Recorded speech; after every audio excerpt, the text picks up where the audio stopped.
You know, looking at your belly just keeps bringing me down. What's that supposed to mean? You do realize that's your child in there, right? Even so, I just can't feel it. Lately, you look more like chubby to me. You know, comments like that can really hurt. Be a bit more careful with your words. My mental state is fragile during pregnancy. Isn't that just the typical pregnant woman attitude? I'm pregnant, so treat me carefully. Pregnant women tend to rely on others too much. It's quite a nuisance for everyone around. I try my best not to be a bother when we're out. A pregnant woman nearby is nothing but an eyesore. That's terrible. I'm currently 7 months pregnant, and my physique clearly shows it. Lately, my husband has been making these kinds of remarks. I had thought pregnancy would be a time of joy for us as a couple, but the reality is far from it. I'm Rose Baker, 31 years old, and married for 3 years. I was happy to find out I was pregnant, something we'd hoped for since the beginning of our marriage. My husband was also very happy when I told him. But as my belly grew and my movements became slower, he started to complain. Now he either complains or completely ignores me. When I try to talk to him, I mostly get non-committal responses, and it's hard to tell if he's even listening. He won't join me for the parenting classes. Seeing other couples there with their husbands makes me envious. You know, fathers are supposed to learn this stuff too. Almost everyone else has their husband with them. There's no point in copying others. Other people are other people. We're us. He doesn't take me seriously at all. I'm starting to worry about whether things will be okay when the baby is born and whether he'll be a good father. I lost my parents in an accident when I was 8 and was taken in by my aunt and uncle, who had 2 young sons. They didn't exactly welcome me. I tried my best to make myself likable by helping around the house, but I don't remember my aunt ever being kind to me. She often complained about being strapped for cash because of taking me in. I later found out about the compensation and insurance money from the accident, but as an 8-year-old, I didn't understand and felt responsible for causing them trouble. My uncle, who had been close to my mother, was somewhat kind to me, but he couldn't stand up to my aunt, who openly mistreated me. However, he would secretly give me snacks and play with me when my aunt and cousins were out. When I graduated high school and said I wanted to leave, my uncle gave me $50,000, money he saved for me. That's when I first learned about the substantial amount of money my parents had left. My uncle said he wanted to secure more for me but couldn't. I don't know how much money there was initially or how much was spent on me. I suspect most of it was used for my cousins and my aunt's luxuries. I could have investigated and possibly demanded repayment, but I chose not to. They did take me in and care for me until I finished high school, and making such a claim would have certainly led to conflict with my aunt. I didn't want to bother with that and felt sorry for my uncle, who would be caught in the middle. Besides, I doubted any of that money was left. I honestly found the whole thing too troublesome to deal with, but when I left, my aunt said, "You're going to send us some money now and then, right? After all, we raised you. You owe us that much." I replied, "Then please return my parents' insurance and compensation money first." She fell silent. She probably realized that making a fuss could lead to a real claim. She glared at my uncle, who could only respond with a wry smile. I didn't know if my aunt said anything to him afterward. After graduating from high school, I got a job at a parts factory for a major electronics manufacturer, assembling components. The only reason I chose this job was that it allowed me to live in a singles dormitory. I desperately wanted to leave my uncle's house. The job was never interesting. It was just the same repetitive task of assembling the same parts every day.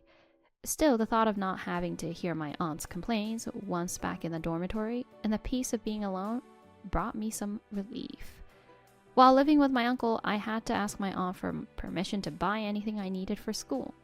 Now I could spend my salary on whatever I wanted, and that alone made my daily life feel more enjoyable.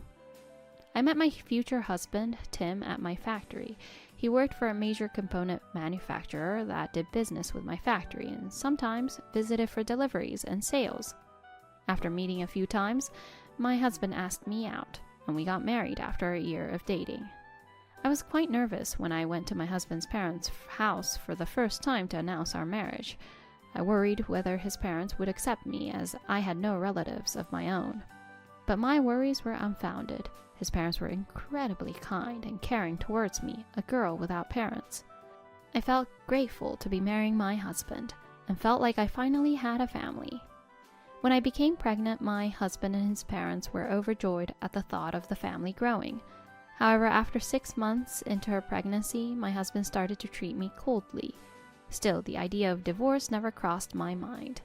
I didn't want to lose the family I had finally found. During my 8 months of pregnancy, I experienced fever, vomiting, and back pain.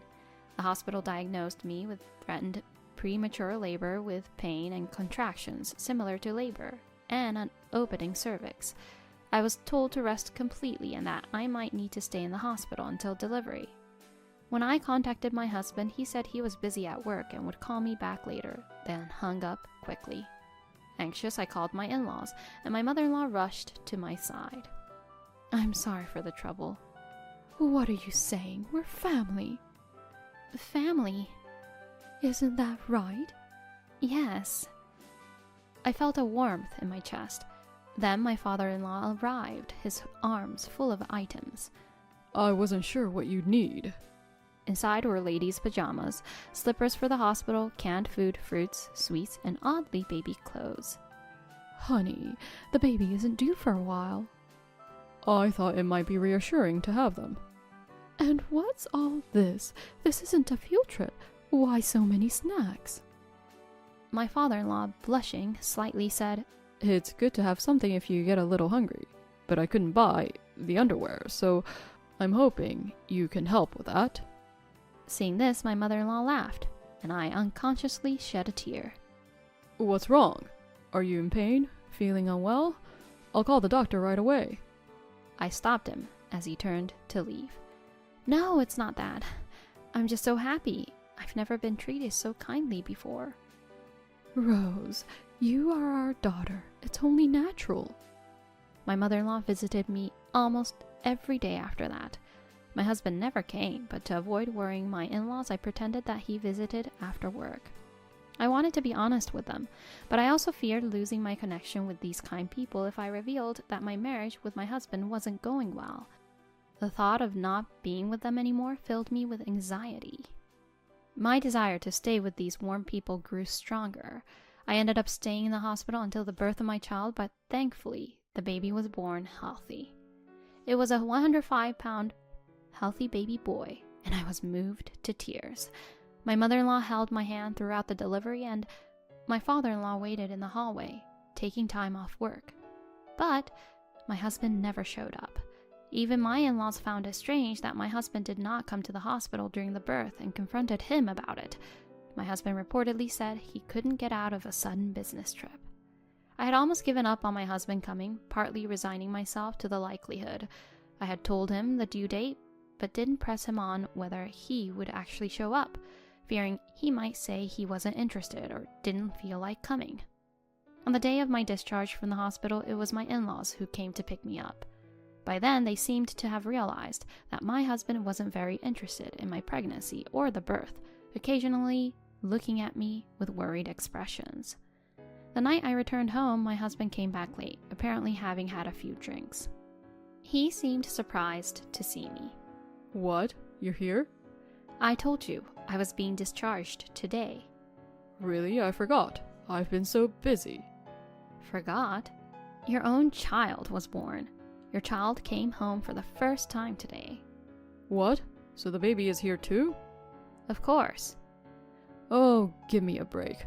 Tired from work. Don't make the baby cry at night. You haven't even been to the hospital once. Haven't seen your child's face. Doesn't that bother you? I haven't seen it, so I don't feel it, and it doesn't bother me. Seeing my husband so nonchalant, I felt I had nothing more to say. He hadn't shown his face during my 2 months in the hospital, showed no joy at hearing of the child's birth, and only gave bothersome responses. There was nothing more to expect from a man who didn't have a single word of care for his wife returning home after giving birth to our child. My husband went straight to the bedroom, not sparing a glance at the baby sleeping in the crib. The thought of him being a father filled me with pity and sorrow for my child, and I couldn't help but cry. In the following days, my husband showed no interest in the child, and I spoke to him only when absolutely necessary. 2 months later, my husband left on a business trip. He seemed unusually cheerful for a work trip, but I didn't mention it. I was told it would be a week-long trip, but on the second day, my husband called me, which was unusual for his trips. Expecting something important, I answered, only to be greeted with a shouting voice. Bring me a change of clothes, now. What? I fell down the stairs this morning and was taken to the hospital. Looks like I broke something. Come take care of me. Which hospital are you in? NYC, near the 28th station. Didn't you say your business trip was in Boston? Oh, well, it was Boston via NYC. You never visited me during my hospitalization, but now you call me like this when you're hospitalized. It's different. I'm your husband. You can make a living thanks to me. Stop tattling and just bring what's needed for the hospital. Right now? Of course. Okay, but you'll regret it. I won't. All right, got it. Hurry up. Deciding to go, I packed my husband's things into a suitcase. 6 hours later, I arrived at the hospital where my husband was supposedly taken. Upon seeing me, my husband shouted with an energy unbecoming of an injured person. You're late. Why are you so slow? And what's with that luggage? Who told you to bring so much? Tim was staring at the large suitcase and barrel bag I was holding, his eyes wide. Well, it might indeed be too much for a hospital stay. This is all your stuff. What do you mean, all? In front of my confused husband, I held out the divorce papers. What? What is this? You can see for yourself. What are you thinking? If we divorce, you'll be the one lost without a home.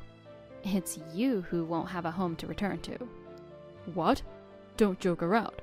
Why would I lose my home just because we divorce? I have my parents' house, unlike you. Haven't you noticed? Look at the witness section of the divorce papers. Witness? Wait, what?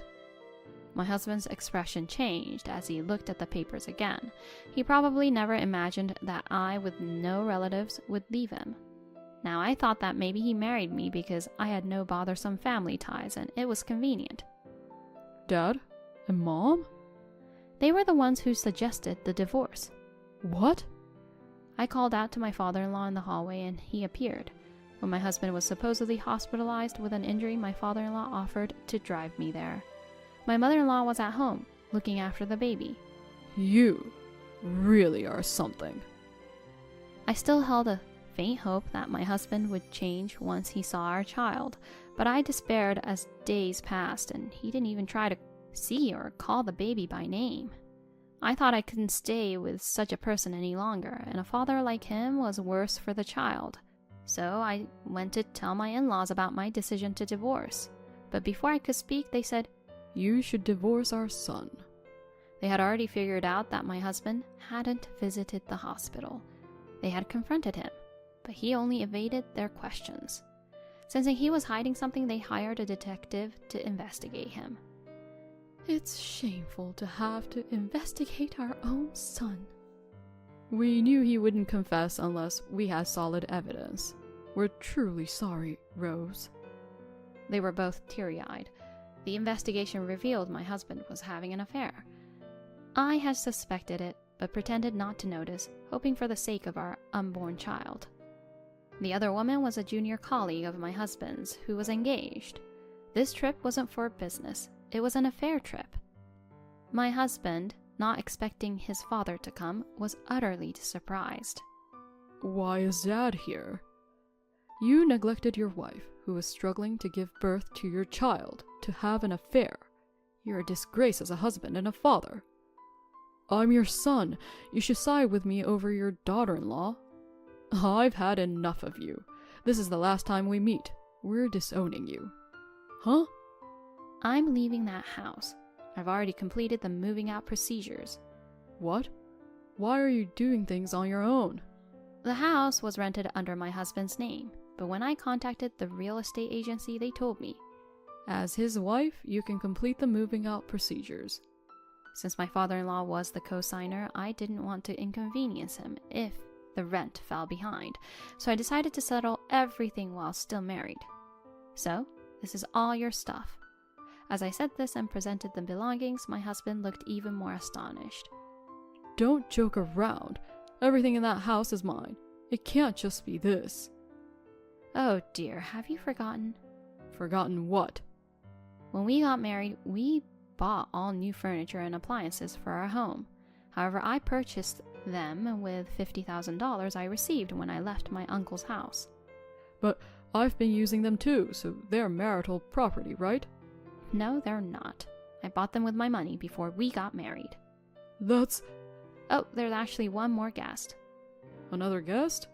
Sorry to keep you waiting, Patrick. Please come in. We're all done here.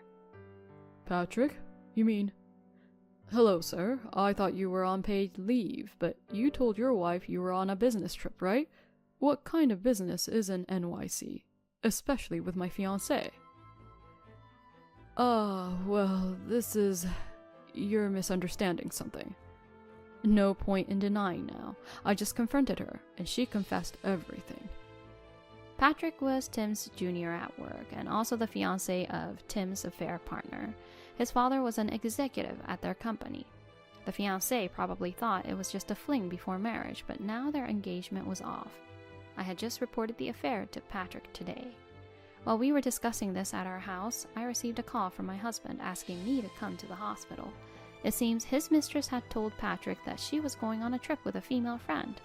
While I was on the phone with my husband, the fiancé called Patrick saying a friend was hospitalized and asked him to pick her up. Patrick pretended not to know anything and came over, confronting the fiancé first, then presenting the evidence of the affair to my husband. This is just a fling. Any man would let this go. I'm not that nice. I'll be taking my leave, but be prepared. Patrick spoke calmly, but his voice was laced with anger. He shook his hand with us and left the hospital. This is awful. I'm an injured man. How could you discuss such things here? That's why I said you would regret it. I had no intention of accompanying an injured person, and I thought of waiting until you're discharged to bring this up, but since you insisted I come immediately... Rose, there's no point dealing with him anymore. Shall we leave?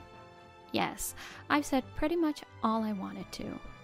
Hey, you're really going to leave me here? Don't worry, it's a hospital.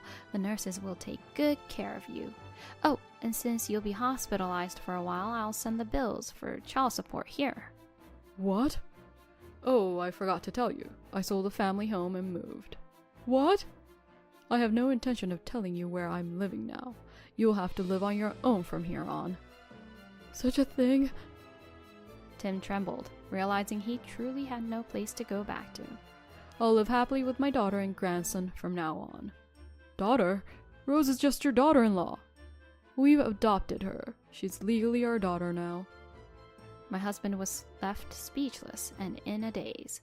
We left him in the hospital and smiled at each other when we got outside. I felt incredibly relieved. More than anything, I was happy that I would be able to stay with my in-laws for a long time. They even told me that if I ever found someone I loved and wanted to marry, I could dissolve the adoption at any time, but they would be happy to see me remarrying as their own daughter. I couldn't be happier. I consider my in-laws as my real parents and want to cherish them forever. For now, I plan to lean on them a bit. After living with my in-laws for a while, I got a call from my uncle. He was transferred overseas, but my aunt refused to go with him, so they divorced. He thought it was a good opportunity since his sons had also married and left home. However, it turned out that after marrying, his sons were completely under their wives' influence and became estranged from my aunt. My aunt, mistreated by her sons and their wives, wanted to reconcile with my uncle, but he refused, laughing about it. He said in a soft voice, I'm sorry for the hard times you had as a child. I think he had always been concerned about me. I told him it was bearable because of you, Uncle. The snacks you gave me were really delicious, and I'm grateful.